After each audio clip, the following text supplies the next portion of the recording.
السلام عليك يا أبا عبد الله.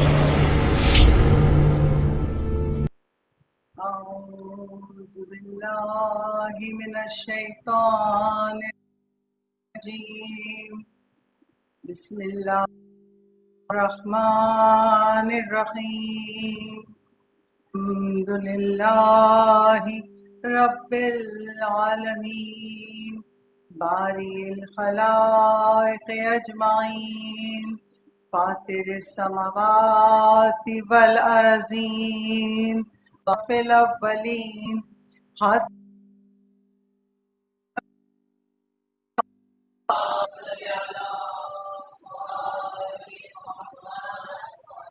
وعلى آله الطيبين ولا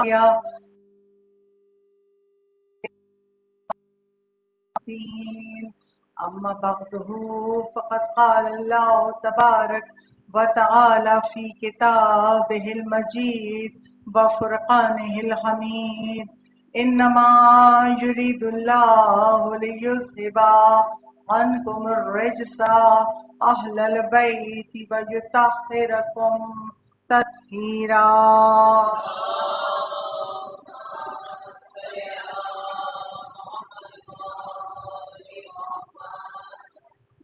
مجلس کے ابتدا میں ہم سب مل کر دعائے سلامتی امام زمان پر بسم اللہ الرحمن الرحیم.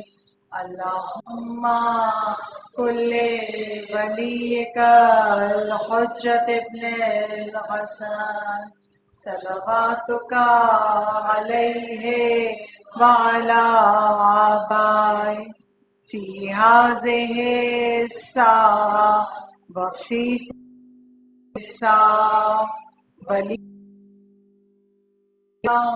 وناصرا إلى وعينا حتى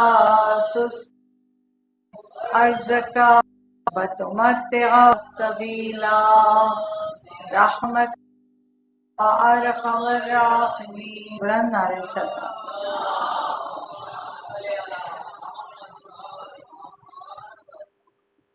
تمام تر تعریفیں اس خدائے بزرگ و برتر کے لیے ہیں جس نے ہم سب کو خلق کیا، اس کائنات کو خلق کیا. اور خدا نے خلق بھی کیا تو محبت محمد و آل محمد. حدیث قدسیٰ میں کہتا ہے ان کی محبت میں میں نے اس کائنات کو خلق کیا اور یہ کائنات چلا رہا ہے. ہم شکر بھیجتے ہیں اس خدا کا کہ تو نے جس کی محبت میں یہ کائنات خلق کی ہمیں ان سے متمسک کر دیا، ہم کو دامن محمد و آل محمد سے متمسک کر دیا. ہم تیرا شکر ادا کرتے ہیں. اور قرآن اور وارث قرآن عنوان کے تحت آج اس عشرے کی چوتھی مجلس آپ کی سماعتوں کی نظر ہے.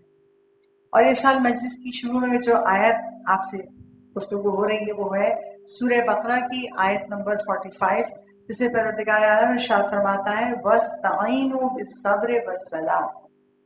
مدد مانگو صبر اور نماز کے ذریعے. صبر یعنی روزہ اور نماز کے ذریعے کہ جب تم پہ کوئی مشکل ہو، کٹھن وقت ہو تو روزے اور نماز کے ذریعے اللہ سے مدد مانگو. اور میں اس آیت کا باطن کیا ہے میں دوسری محرم کو پیش کر چکی ہوں، اس کو صرف دہرا دوں. محمد اور علی سے مدد مانگو، علی کی دوستی، علی کی ولایت، علی بہت سخت ہے مگر جن کے دل اللہ کے لیے جھکے ہوئے. تو بس ہم ان معصومین کے وسیلے سے خدا کی بارگاہ میں نماز اور روزے کے سہارے سے اللہ سے مدد. کیسے مانگے؟ اس آیت کی تفسیر کس نے ہمیں سکھائی؟ محمد و آل محمد. اتنی نمازیں ہمارے سامنے موجود ہے کتابوں میں جو ہماری زندگی کی ہر کیفیت سے متعلق ہے. اور آج جس نماز کا تذکرہ کروں گی مجھے معلوم ہے آپ تمام مومنات اس کی پابند ہیں. وہ نماز ہے جس کے لیے رسول ختمی مرتبہ احمد مجتبیٰ محمد مصطفیٰ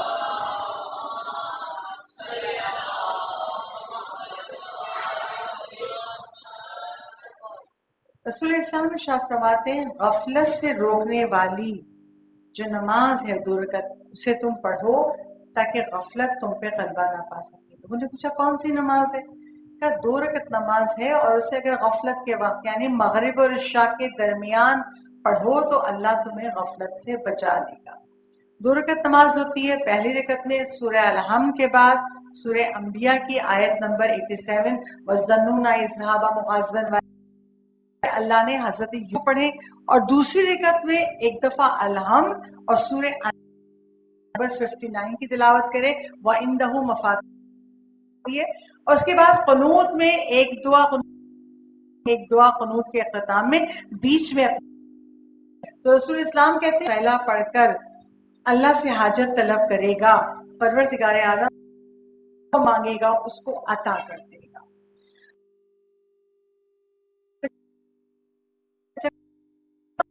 میں اس لیے بتا رہی ہوں کہ ہمارے آباء و اجداد نے، ہماری دادی نے، نانی نے پاس مجلس حسین سے جو امانت تھی دین الہی کی، وہ انہوں نے ویسے ہی ہم تک پہنچائی. اور خدا نے ہم سب کو توفیق دی کہ ہم نماز شب، نماز قفیلہ، نماز جعفر تیار، ان سب نمازوں کے پابند ہیں. مگر ہم سے کوتاہی ہوئی. اور ہم سے کوتاہی کیا ہوئی کہ ہم نے چاہا ہمارے بچے بس واجب کے پابند ہو جائیں، اور ہم نے اپنے بچوں کو مستحب کی ترغیب نہیں دی.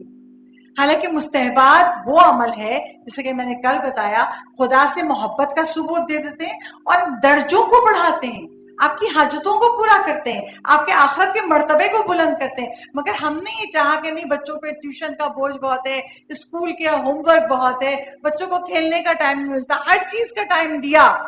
ہم نے اپنے بچوں کو مستحبات کا پابند نہیں بنایا. اور آج یہ وقت آ گیا ہے کہ بس واجب پڑھنے بہت ہے، بلکہ نماز میں بھی مستحبات چھوڑتے ہیں. تسبیح، بس نماز پڑھ لی کافی، تسبیح جناب سیدھا کیا ہے؟ قنوت مستحب ہے. بتا تو دیا کہ نماز میں کیا مستحب ہے کیا واجب ہے. بچے اس میں سے بھی مستحب کو نکال لیں. کیوں؟ ہم نے اپنی مستحب کی فضیلتیں نہیں بتائی. نہیں، بس ہمارا ہو جائے واجب کا چھوٹنے پائے، اچھا کی مستحب کا بھی پابند کرنا. میں وہ نمازیں دہرا رہی ہوں تاکہ ہم یہ ورثہ اپنے بچوں میں منتقل کریں. اور کیسے منتقل کریں؟ اب نماز قفیلہ ہے، ہماری شیعت کے تاریخ کے ایک بہت بڑے عالم ہیں سہل شوستری. سہل شوستری وہ ہیں کہ جو عرفا میں سے ہیں اور جن کی بہت ساری کرامات کتابوں میں لکھی ہوئی ہیں. ایک دفعہ ان سے سوال کیا گیا، بلند مرتبے میں پہنچے، یہ معرفت عطا کی. تو وہ کہتا چھوٹا تھا، کتنا؟ 4-5 سال کا، بہت چھوٹا تھا. اس وقت میں اپنی بات رہا کرتا تھا، کھل گئی ٹوائلٹ گیا، اور جب آیا دیکھا میرے ماموں مصلی پہ کھڑے، ماں ہے، ابا بہنی اور کھڑے ہوئے. مجھے عبادت کرنا اتنا اچھا لگا، کہتے نا مجھے اتنا معنی نہیں جانتا، مجھے ان کے پڑھنے میں سے آ کے ان کے پاس بیٹھ گیا.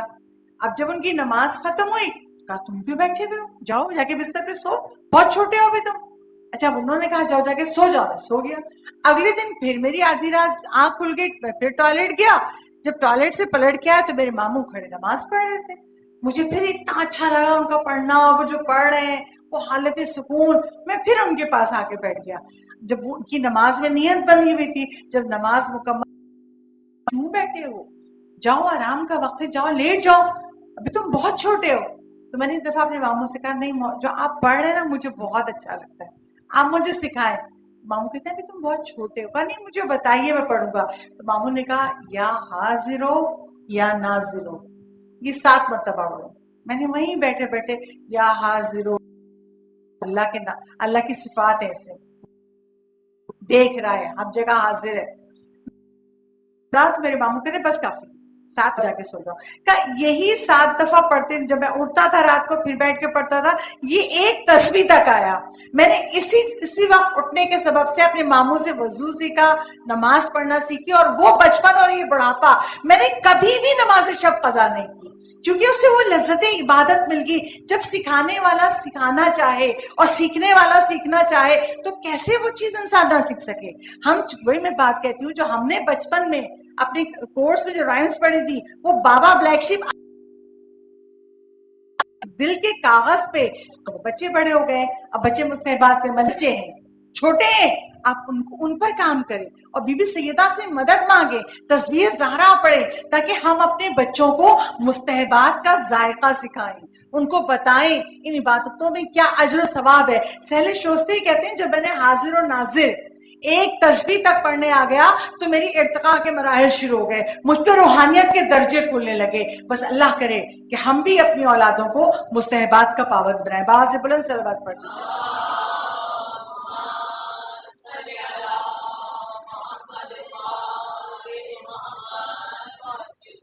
اور غفلت کیا ہے؟ دیکھیے غفلت انسان پہ جب آتی ہے جب اس کو مسلسل نعمتیں مل رہی ہوں تو انسان کبھی کبھی اللہ سے غافل ہو جاتا ہے. جب تکلیف میں ہوتا ہے نا انسان تو اللہ کو یاد رکھتا ہے، لیکن ذرا نعمتوں پہ نعمتیں ملتی ہیں ہم تھوڑے غافل ہو جاتے ہیں. ہم سے پہلے بھی ایک کیفیت ہے، اور اسی کے لیے نماز غفیلہ رسول اسلام نے سکھائی. کیسی غفلت؟ رسول کے زمانے مسجد نبوی کچی مٹی، اور جب یہ چھوٹی سی مسجد تیار ہو گئی تو ایک چبوترا بنایا گیا، اس کو کہتے تھے صفہ. اور جو لوگ مسلمان ہوتے تھے جن کے کوئی گھر والے نہیں ہوتے تھے، کوئی ان کو کھانا پکا کے دینے والا نہیں ہوتا تھا، تو وہ اسی صفے پہ آ کے رہتے تھے، وہیں رسول اسلام سے دین کی باتیں سیکھتے تھے. اور جناب سیدہ ان لوگوں کے لیے چکی پیس کے اور جب آٹا بن جائے جاؤ تو اس کی روٹیاں پکا پکا کے انہی اصحاب صفہ کو بھیجا کرتی تھی. کبھی کبھی روایتوں میں ہے 400 لوگ اصحاب صفہ پہ ہوتے تھے اور سیدہ 400 روٹیاں بنا کر ان اصحاب صفہ کے لیے بھیجا کرتی تھی جن کا کوئی پرسان حال نہیں تھا. ایک دن رسول اسلام اسی طرح اصحاب صفہ پہ بیٹھے ہوئے تھے، صحابیوں نے گھیرا کیا ہوا تھا اور بیچ میں رسول بیٹھے ہیں، پورا جو جگہ تھی وہ بھری ہوئی ہے اور لوگ رسول سے سوالات پوچھ رہے ہیں، رسول دین کے احکامات بتا رہے ہیں. ایک مرتبہ جو اس زمانے کے لوگ تھے وہ رسول سے ایسا عشق کیا کرتے تھے، جو جتنا رسول کے قریب بیٹھ جائے وہ اپنے آپ کو خوش نصیب سمجھتا تھا.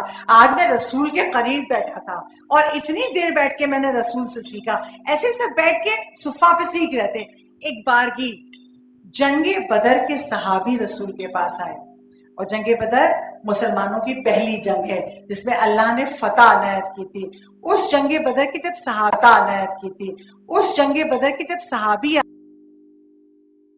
یہ غفلت اس لیے نہیں دے رہا کہ وہ سوچے ہم رسول کے پاس بیٹھے، ہمیں اللہ نے اتنی بڑی نعمت دی ہے تو ہم یہاں سے کیوں اٹھ جائیں. یہ غفلت ہو گئی.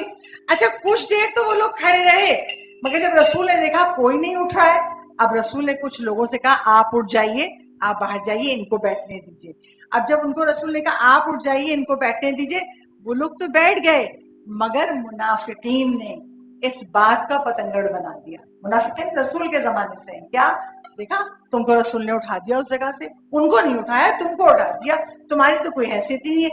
جب اس بات کا پتنگڑ بنایا جانے لگا، اللہ نے سورہ مجادلہ کی 11ویں آیت نازل کی.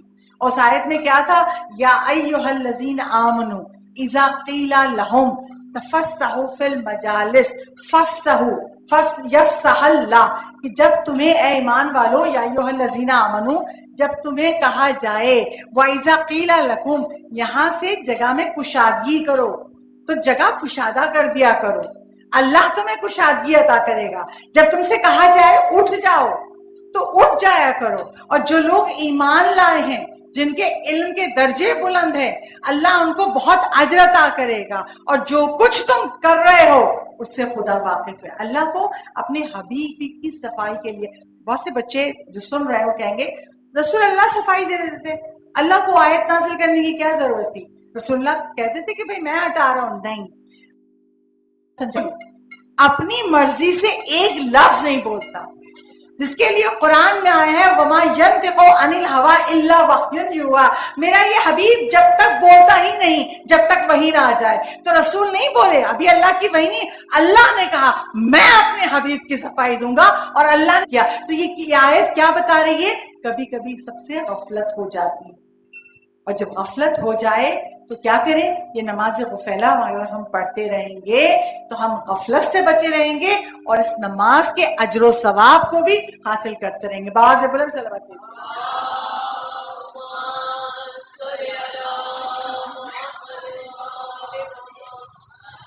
ایک چھوٹے سے سوال کا جواب دے دوں. ابھی راستے میں تھی تو میرے واٹس ایپ پہ کسی کا میسج آیا کہ آپ بتا رہی ہیں تو جس کے ذمہ قضا، کیا وہ پڑھ سکتا ہے؟ ہاں پڑھ سکتا ہے.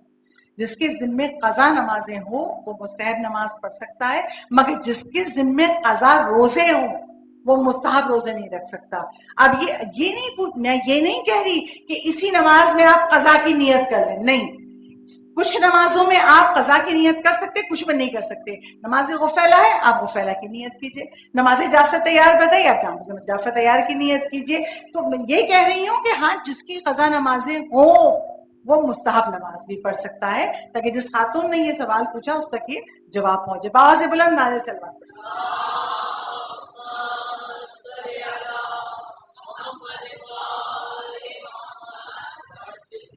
قرآن اور وارث قرآن، اس عنوان کے تحت میں آپ سب سے چوتھی مجلس میں مخاطب ہوں اور روزانہ آپ کے سامنے یہ بیان کر رہی ہوں، جو خوبی قرآن کی ہے وہی خوبی وارث قرآن کی ہے۔ آج ایک اور خوبی آپ کے سامنے بیان کروں گی۔ قرآن ہدایت کے لیے آیا ہے، خوبی ہے قرآن کی۔ قرآن ہدایت کے لیے آیا ہے اور قرآن انسانیت کی مدد کرتا ہے۔ کیسے مدد کرتا ہے میں بھی آپ کے سامنے پیش کروں گی۔ قرآن انسانیت کی مدد کرنے آیا ہے، ہدایت کرنے آیا ہے۔ آل محمد بھی ہدایت کرنے آئے ہیں اور انسانیت کی مدد کرنے آئے۔ کبھی یہ مت کہیے گا مولا فقط ہمارے، نہیں، ہمارے امام کائنات کے امام ہیں۔ صرف ہمارے امام نہیں ہے، مولا کو کوئی اپنا پکارے یا غیر پکارے، وہ کائنات کے امام ہے، سب کی مدد کرتے ہیں، سب کی ہدایت کرتے ہیں، بشرطے ہم ہدایت چاہیں تو قرآن کیسے ہدایت کرتا ہے؟ ایک روایت آپ کے سامنے پیش کروں، کتاب واقعات قرآن میں ہے ایک خانہ، اور وہ اس زمانے کی بدکار عورت تھی۔ حرمت کو زائل کرنے کے علاوہ جتنے گناہ تھے، شراب و شباب کی محفلوں میں وہ سارے گناہ وہ کرتی تھی کہ اس زمانے کے لوگ اس کہتے ہیں بدکار عورت شوانہ۔ ایک مرتبہ ایک گلی سے گزر رہی تھی اور اس کے ساتھ اس کی کنیزیں بھی تھی۔ جب ایک گلی سے گزرے تو ایک مکان سے اس کو بڑے رونے کی آوازیں آئیں، لوگ چیخیں مار مار کے رو رہے ہیں۔ تو وہ بڑی پریشان ہے، اس مکان میں ایسا کیا ہے جو لوگ رو رہے ہیں، بڑی آہوں کی گریا کی آواز ہے۔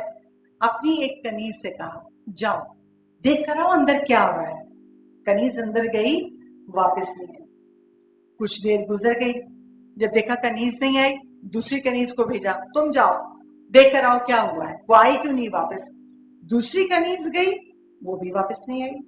اب یہ حیران ہو، پریشان، جس کو بھیج رہی ہوں واپس نہیں آ رہا۔ تیسری کنیز سے کہا تم جاؤ فقط دیکھ کے پلٹ کے آنا اور مجھے آگے جواب دو۔ وہ کنیز گئی، فوراً پلٹ کے آئی، کہا یہ کسی مرنے والے پہ نہیں رو رہے ہیں، یہ اپنی زندگیوں پہ رو رہے ہیں۔ کیا مطلب؟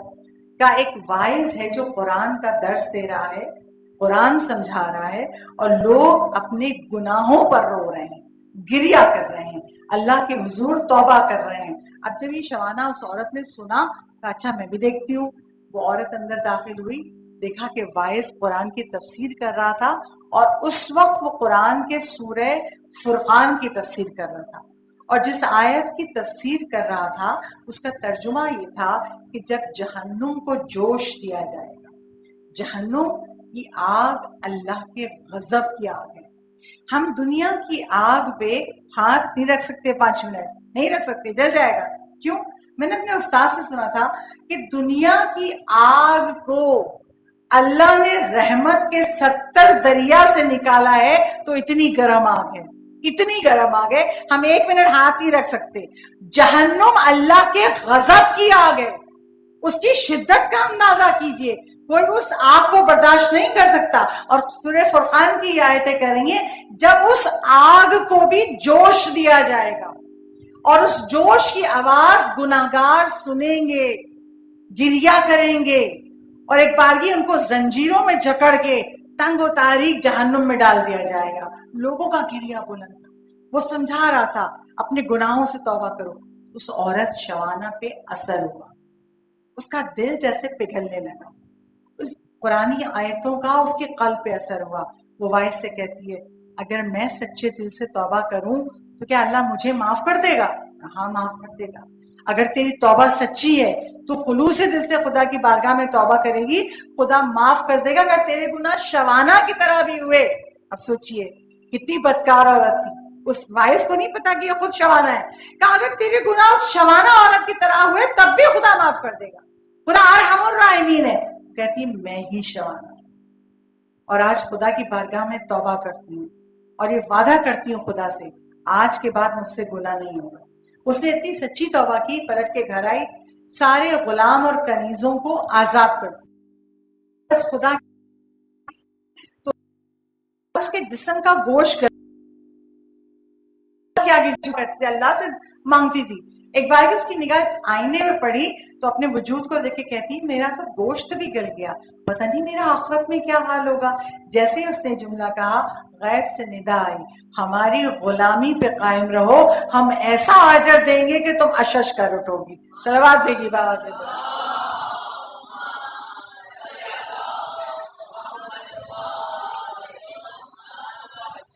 تو قرآن کی خوبی یہ کہ قرآن ہدایت کرتا ہے، جیسے شوانہ کی ہدایت کی، جیسے شوانہ کی مدد کی، اسے گناہوں سے نکال کے نیکی کی طرف خوبیت کی مدد کرتا ہے۔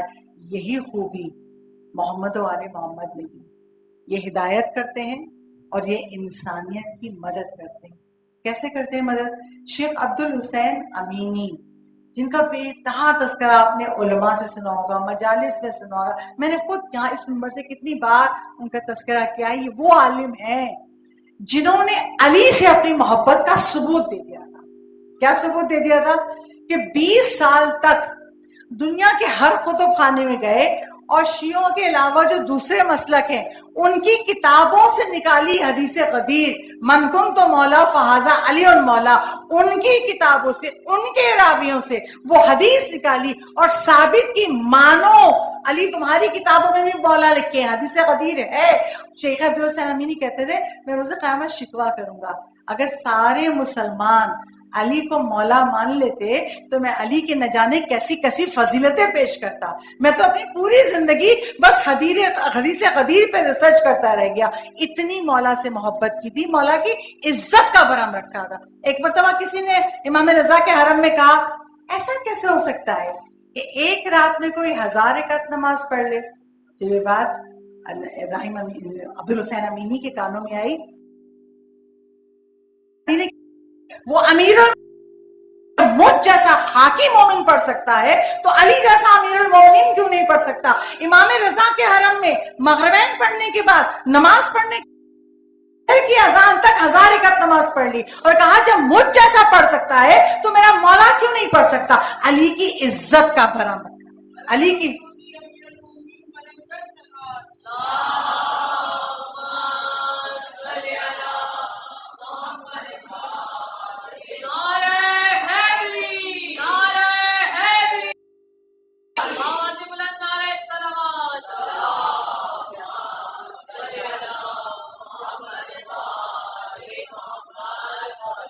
اور یہ اپنے زمانے میں بہت مشہور ہو گئے علی کا عاشق، اور جن کو علی کا عاشق کہہ کے لوگ جانتے تھے کہ انہوں نے ثبوت دیا ہے علی سے محبت کا۔ ہم اور آپ صرف نعرہ لگاتے ہیں مگر کبھی کوئی بات ہم نہ کرنا تھے ارے مولا تو معاف کر دیں، نہیں، انہوں نے علی سے محبت کی ہے تو محبت کر کے دکھایا ہے۔ کیسے کرتے ہیں؟ ایک دفعہ نجف میں رہتے تھے، نجف آج بھی ان کی قبر نجف میں ہے، مولا علی کے روضے کے چند قدموں کے فاصلے پہ آگے جائیے تو ان کی قبر موجود ہے۔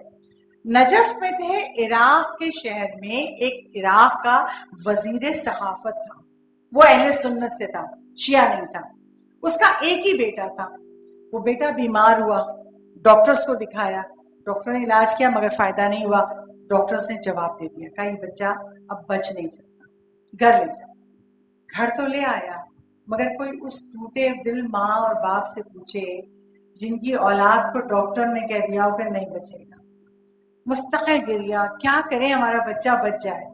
کسی نے کہا تمہارے زمانے عاشق تو ہے، علی کے عاشق سے کہو وہ اپنے وفا دلوا دے۔ اب جب بات اس بچے کے باپ نے سنی، ایک خط لکھا۔ کیا لکھا؟ مر رہا ہے، کیا آپ اپنے مولا علی سے اس کو لیں؟ بس یہ 2 جملے لکھ کے خط کو لپیٹا اور قاصد جب کو یہ خط دے دینا۔ قاصد پہنچا عبد الحسین امینی کے پاس، ان کے گھر پہ دروازہ کھٹکھٹایا، کھولا دروازہ کا وزیر عبد الحسین امینی نے خط کھولا، اس میں تحریر تھا میرا ایک ہی بیٹا ہے اور میرا بیٹا مر رہا ہے، کیا آپ اپنے مولا سے میرے بیٹے کو شفا دلوا سکتے ہیں؟ اتنا پڑھنا تھا کہ ابراہیم امینی نے، عبدالحسین امینی نے اسی وقت اس کاغذ کو پلٹا، اسی وقت اس کاغذ کو پلٹا، قاصد جو خط لے اس پین نکالا اور لکھا بسم اللہ الرحمن الرحیم، اللہ نے امیر المومنین علیہ الصلوۃ والسلام کی برکت سے تیرے بیٹے کو شفا دے دی۔ یہ نہیں کہا کہ مولا شفا دے دیں گے، ابھی تو کھڑا ہے، ابھی تو خط آیا ہے، ابھی تو کچھ بھی نہیں کہا، دیکھ رہے ہیں اللہ امیر المومنین کی برکت سے تیرے بیٹے کو شفا دے دی۔ یہ خط اس کو دیا، جاؤ اپنے مالک پلٹا، وہ ادھر مالک کے جانے کے پاس وہ پلٹا، ادھر جو عبدالحسین امینی ہیں اٹھے، حرم مولا علی میں آئے، زری کو پکڑ کے کہتے ہیں میں نے حوالہ بھیج دیا ہے، مولا میری عزت رکھ لیجئے گا۔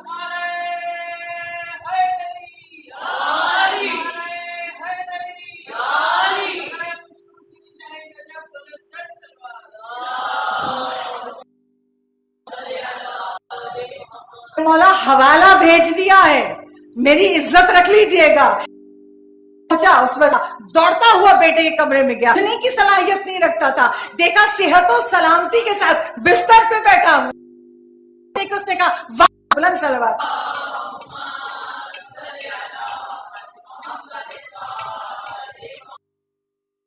تو جو خوبی قرآن کی ہے وہی خوبی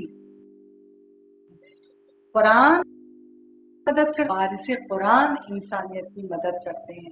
معبود آج یہ مجلس جو سن رہا ہے، جس کے گھر میں جو بیمار ہو، تجھے واسطہ علی ابن ابی طالب کا، خصوصاً برکت علی مولیدینہ بیمار ہیں ہاسپٹل میں، خدایا ہم تجھ سے امید لگائے ہیں، ہم علی کے ماننے والے ہیں، خدایا ان کو غیب سے شفاء کلی عطا فرما، جو مریض ہیں ان سب کو غیب سے شفاء کلی عطا فرما۔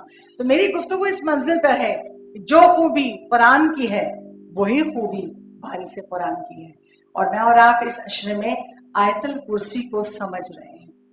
کل کی منزل تک ہم کل کی مجلس میں اس منزل پر پہنچے تھے کہ آیت الکرسی میں خدا کہہ رہا ہے من ذا الذی یشفع عندہ الا باذنہ، یعنی اللہ کہتا ہے کون ہے خدا کے سوا، تو خدا کی اجازت کے بغیر کوئی ہے جو شفاعت کروا سکے؟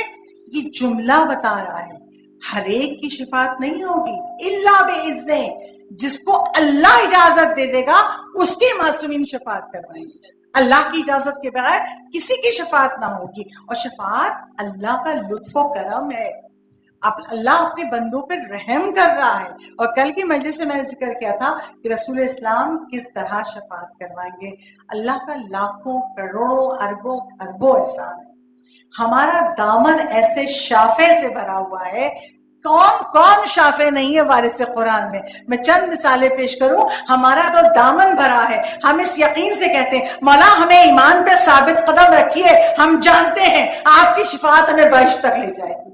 کون شفاعت کروانے والے؟ ایک کا تذکرہ کر دوں، حضرت ابو طالب۔ اور حضرت ابو طالب کیسے شفاعت کروائیں گے؟ کتاب ہے قیامت کے 10 مراحل، اور یہ کتاب آیت اللہ محمدی اشتہار الدین نے لکھی ہے۔ اس کتاب میں روایت ہے کہ جب حضرت ابو طالب کا انتقال ہوا، مولائے متقیان نے یہ خبر رسول اللہ کو پہنچائی، اللہ کا انتقال ہو گیا۔ رسول اسلام کہتے ہیں کفن دو، مولائے کائنات نے اپنے بابا کو غسل و کفن دیا۔ رسول جب حضرت ابو طالب کے جنازے پہ آئے تو آنکھوں سے آنسو بہ رہے تھے، اور کہا میرے چچا آپ نے ایک یتیم کو پالا ہے، آپ نے یتیم کو پال کے بڑا کیا ہے، خدا آپ کو جزا سے محروم نہیں رکھے گا۔ اے میرے چچا آپ نے صلہ رحم کا حق ادا کیا ہے، خدا آپ کو ضرور اجر دے گا۔ اور ایک مرتبہ وہ جو لوگ جنازے میں آئے ہوئے تھے ان کی طرف رخ کر کے کہتے ہیں، رسول جانتے تھے یہ لوگ کیا سمجھتے ہیں، ان لوگوں کے سامنے تھوڑی کلمہ پڑھنا تھا ابو طالب کو، تو ایک مرتبہ ان لوگوں کے سامنے رخ کر کے کہتے ہیں رسول میں اپنے چچا کی شفاعت کرواؤں گا۔ یہ جملہ اس لیے کہا کہ دنیا جان جائے یہ مومن کا جنازہ ہے۔ اور جب جناب ابو طالب کو دفنا دیا گیا، اس سے کچھ عرصے بعد امام حسین علیہ الصلوۃ والسلام ارشاد فرماتے ہیں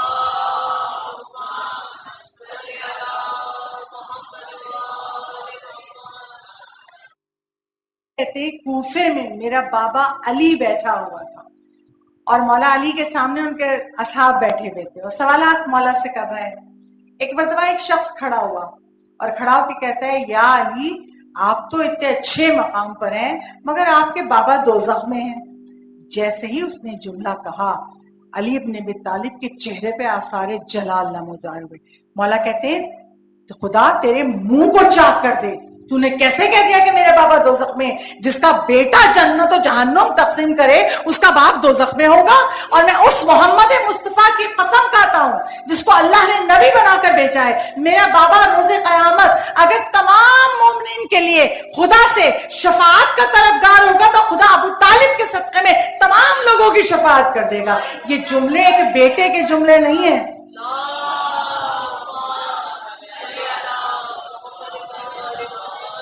یہ جملے ایک بیٹے کے جملے نہیں ہیں, یہ امامت کے جملے ہیں.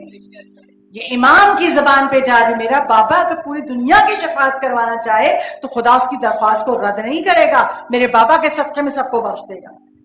آپ سوچئے کیسا کیسا بوس تھا. اور صرف ابو طالب ہی نہیں, ہمارے پاس تو اتنے شافع محشر ہیں.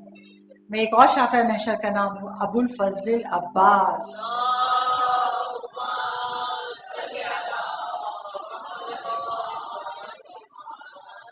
مولا ابو الفضل عباس بھی شافع محشر ہیں. اور کیسے ہیں؟ روایتوں میں اسی کتاب قیامت کے 10 مراحل سے پڑھ رہی ہوں کہ جب میدان قیامت سجے گا رسول خدا آئیں گے, مولائے کائنات کو بلائیں گے, علی جاؤ فاطمہ زہرا کے پاس اور کہو تمہارے بابا سوال کرتے ہیں کہ امت کی شفاعت کے لیے کیا لائی ہو, کچھ لائی ہو امت کی شفاعت کے لیے. مولائے کائنات آئیں گے, جناب سیدہ کو پیغام پہنچا دیں گے. شہزادی کہیں گی بابا سے کہہ دو اس امت کی شفاعت کے لیے میرے عباس کے 2 کٹے بازو ہی کافی ہیں. اور شہزادی کی آغوش میں عباس علمدار کے کٹے بازو ہوں گے. کہا میرے بیٹے کے یہ 2 بازو امت کی شفاعت کے لیے کافی ہیں. تو ابو الفضل عباس بھی شافع محشر ہیں. ایک اور شافع محشر کا نام گنا دوں, بی بی معصومہ قم. بی بی معصومہ قم بھی شافع محشر ہیں. ان کی زیارت میں ہم پڑھتے ہیں نا یا فاطمہ اشفعی لنا الجنہ, کہ آپ ہم سب کی جنت کی شفاعت کروائیں گی. یہ جملہ امام رضا کا ہے جو اپنی بہن کی زیارت میں انہوں نے بتایا ہے. یعنی معصومہ قم کا مرتبہ اتنا بلند ہے کہ چھٹے امام صادق آل محمد امام جعفر صادق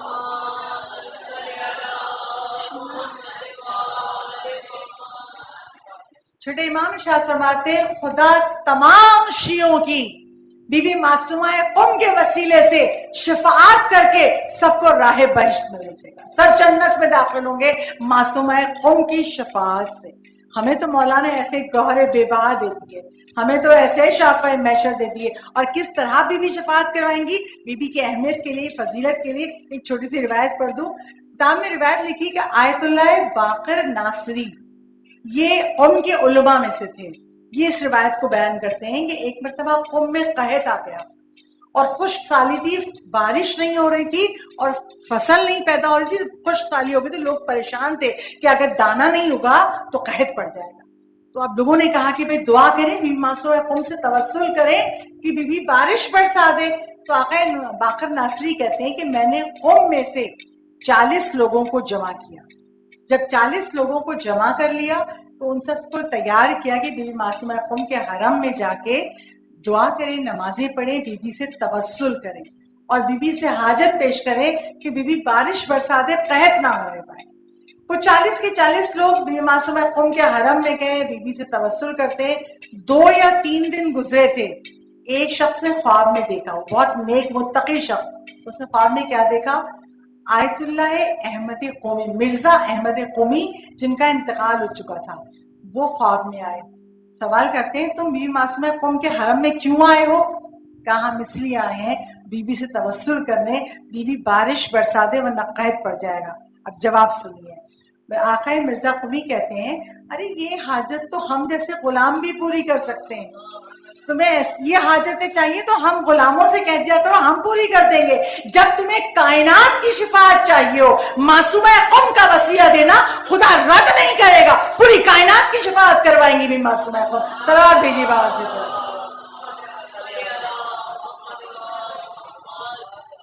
تو خدا نے اتنے وسیلے ہمیں دیے ہیں. اللہ کرے ہم اس دین مبین پر ثابت قدم ہو جائیں. ہم سب کو مولا حسین کے ہر عزادار کو بھی بہشت میں داخل کریں گے. اور آیت الکرسی کا اگلا جملہ کیا ہے؟ منزل الذی یشفع عنده الا باذنہ یعلم ما بین ایدیہم وما خلفہم. جو آیت میں نے بھی پیش کی نا کہ اللہ کے اذن کے بغیر کوئی شفاعت نہیں کر سکتا، اسی کی تشریح آگے. کیا کیوں نہیں کر سکتا اللہ کی اجازت کے بغیر؟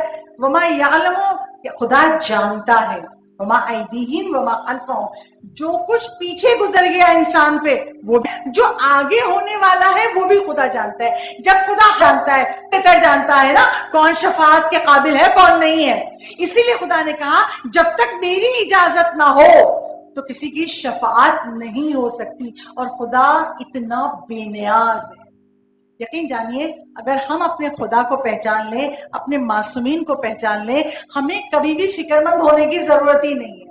یہ خدا اتنا بے نیاز ہے، دینے پر آئے تو فرعون کو بھی حاجتیں دیتا ہے.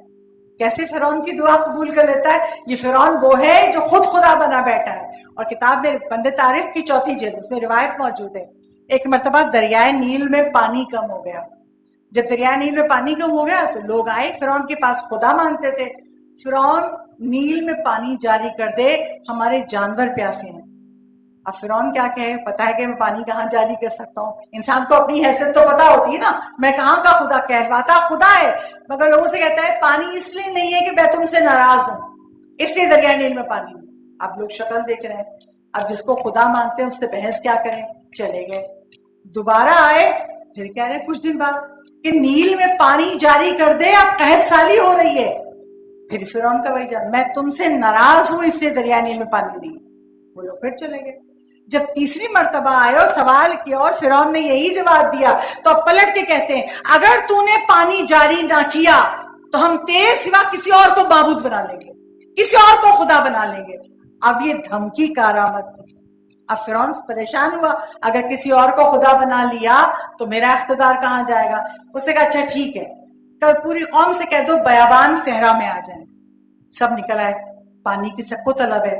جب سب بیابان میں آ گئے، فرعون ایک گھوڑے پہ سوار ہوا اور سوار ہونے کے بعد دور چلا گیا، اتنی دور کہ اگر وہ اب کچھ بولے تو لوگ سن نہیں سکتے، اور کچھ لوگوں کی نظروں سے بھی نظر نہیں آ رہا، وہ اتنا دور چلا گیا. جب فرعون اتنا دور چلا گیا، آسمان کی طرف نگاہ کر کے کہتا ہے میں جانتا ہوں تیرے سوا کوئی دریائے نیل کو جاری نہیں کر سکتا، تو اپنا لطف و کرم کر دے، دریائے نیل کو پانی سے بھر دے. جب یہ جملہ کہا کوئی اور خدا ہوتا کہتا میں کیوں بھروں، مگر ہمارا خدا اتنا بے نیاز ہے، وہ یہ کہہ کے پلٹا فرعون تو اپنے لطف و کرم سے دریائے نیل کو جاری کر دے. جب پلٹ کے آیا تو اپنی قوم سے کہا چلے جاؤ، کل دریائے نیل پانی سے بڑھ جائے گا. میں سوچتی رہی اللہ سے ایک دفعہ کہا مگر اتنا یقین ہے کہ جس سے کہہ رہا ہوں وہی پانی جاری کرنے والا ہے. ہم دعا پہ دعا کرتے ہیں، پتہ نہیں اللہ سنے، بس اللہ سن لے تو بڑا اچھا ہے. ہمیں وہ یقین کامل نہیں ہے جو یقین ہونا چاہیے. وہ فرعون ہے مگر یقین ہے. پلٹ کے قوم سے کہتے جاؤ دریائے نیل میں پانی جاری ہو جائے گا. جب اگلی صبح لوگ اٹھے تو دریائے نیل سے پانی بہ رہا تھا باہر تک. ایک باغی لوگ فرعون کے سامنے جھک گئے، تیرا شکریہ تو نے دریائے نیل میں پانی جاری کر دیا. یعنی خدا ماننے پر آتا ہے تو فرعون کی بھی سن لیتا ہے، اور اگر نہ ماننے پہ آئے تو بہت سے بچے جو اس وقت ریکارڈنگ سن رہے ہیں ان کے ذہنوں میں ایک سوال پیدا ہوگا، جب خدا فرعون کی بھی سن لیتا ہے تو ہماری کیوں نہیں سن رہا؟ امام زمانہ کا ظہور کیوں نہیں کر رہا؟ ہم اتنی دعائیں مانگتے ہیں، ہماری دادی اتنی دنوں سے نماز امام زمانہ پڑھتی ہیں، ہماری اماں زیارت آل یاسین پڑھتی ہیں، ہم سب دعائیں کرتے ہیں. تو جب اللہ فرعون کی بھی سن لیتا ہے تو ہم مومنوں کی کیوں نہیں سن رہا؟ کیوں امام زمانہ کا ظہور نہیں ہو رہا؟ وجہ یہ ہے کہ ہم فقط دعا مانگ رہے ہیں، ہم کچھ کر نہیں رہے. ہم صرف بیٹھے حکم چلائیں سے ایک خدا دوسرے خدا سے کہے اللہ ظہور کر دے امام کا، اللہ پریشانیاں دور کر، صرف کہہ رہے ہیں، صرف دعا مانگ رہے ہیں، کچھ کر نہیں رہے. جبکہ خدا یہ چاہتا ہے جس امام کو بلا رہے ہو تمہیں ہر سال محرم میں فرش عزا پہ اس لیے بٹاتا ہوں تاکہ سیکھو حسین کے اصحاب کیسے تھے، حسین کے اشاروں کو سمجھتے تھے، جو مولا کر رہے تھے وہی اصحاب کر رہے تھے، کسی نے زندگی کی پرواہ نہیں کی، تم فقط دعا مانگ رہے ہو، کچھ کرتے نہیں ہو۔ بھئی اگر آج ہمارا زور دنیا پہ نہیں چل سکتا، ہم دنیا سے ظلم کو نہیں مٹا سکتے، ہم دنیا میں مولا کا قانون نافذ نہیں کر سکتے، مگر اپنے وجود پہ تو کر سکتے ہیں۔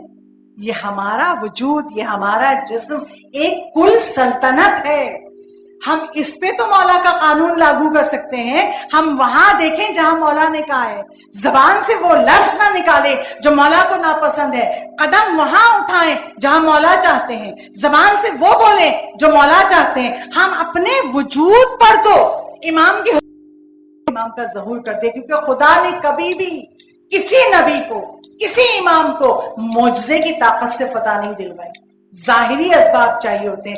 اگر معجزے کی طاقت سے فتح دلواتا تو کربلا کچھ اور ہوتی، کربلا کی فتح حسین سے کون چھین سکتا تھا؟ مگر حسین مظلومیت سے لڑے۔ کچھ کرو، کچھ کر کے امام زمانہ کو پکارو۔ امام جو ہمارے اعمال ہفتے میں 2 دفعہ دیکھتے ہیں، ایک جمعرات اور ایک پیر، ہمارے اعمال کی فائل امام کے پاس جاتی ہے۔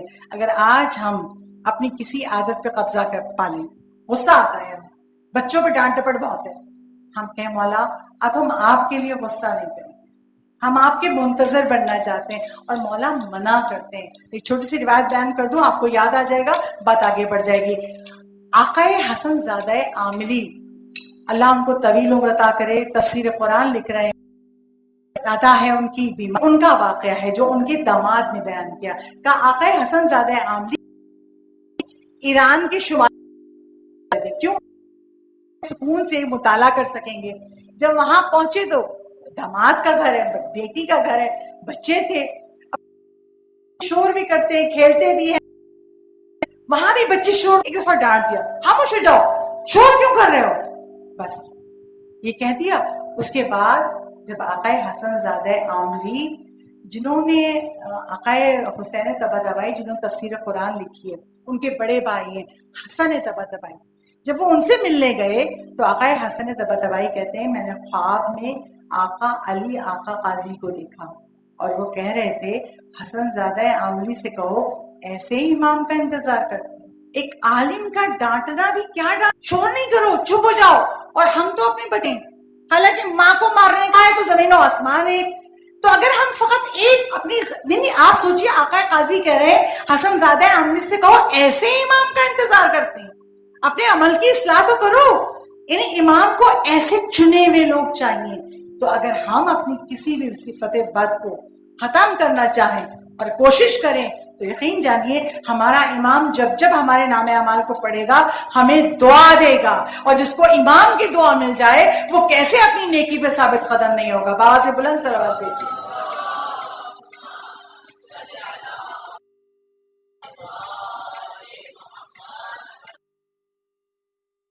مومنین کو ہے کیا ہے مولا، آپ کشمیر میں کیا لاک ڈاؤن،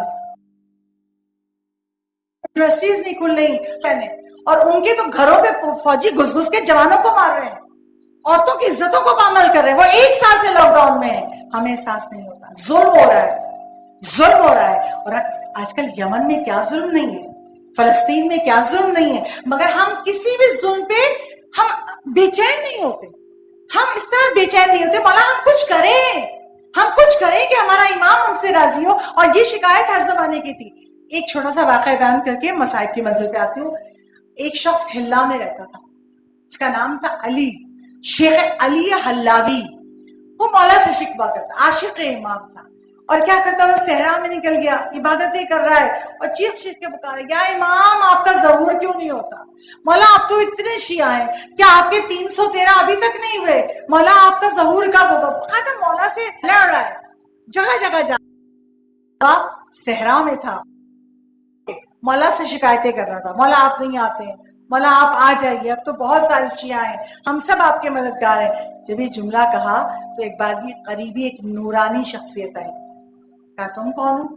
کہا تم جس کو پکار رہے ہو نا، میں وہ تمہارا امام ہوں۔